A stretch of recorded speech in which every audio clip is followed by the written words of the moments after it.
Football academy Gopalpur.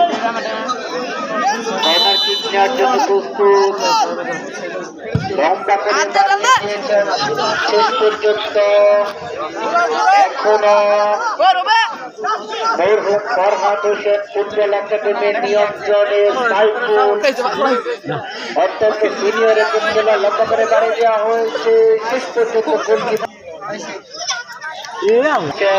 যার কথা না বললেই নয়, এককালের কাবাড়িয়াবাড়ি যুবদল সংস্কার বাংলাদেশ ফুটবল ফেডারেশন এর একজন সম্মানিত সদস্য জনাব জাহিদুল ইসলাম সবুজ এবং তাকে সার্বিকভাবে সহযোগিতা করছেন সাব্বির হাসান আজিম এবং এস এম শাকির ভাই।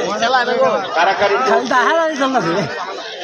রবিন থেকে সতীর্থ খেলোয়াড়ের উদ্দেশ্যে বাড়িয়ে দেওয়া হয়েছে। বিপদ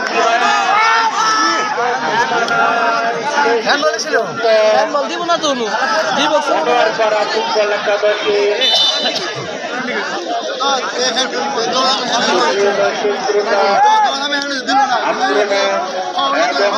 আক্রমণের মধ্য দিয়ে আজকের খেলা অতিবাহিত হচ্ছে।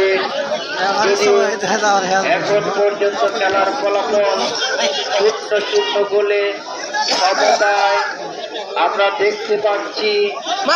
যখনই আক্রমণে বনোয়ারপাড়া ফুটবল একাদশ তার পরক্ষণেই কিন্তু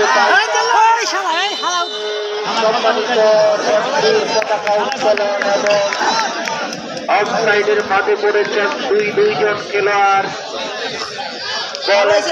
বনোয়ারপাড়া ফুটবল একাদশের নিয়ন্ত্রণে কারাকারি চলছে। সাইফুল থেকে 12 নম্বর জার্সিধারিত খেলোয়াড়।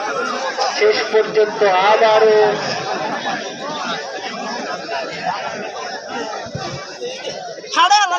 সাইফুল থেকে 19 নম্বর জার্সিধারিত খেলোয়াড় থেকে আবারও আক্রমণে মনোয়ারপাড়া ফুটবল একাদশ কারাকারি চলছে।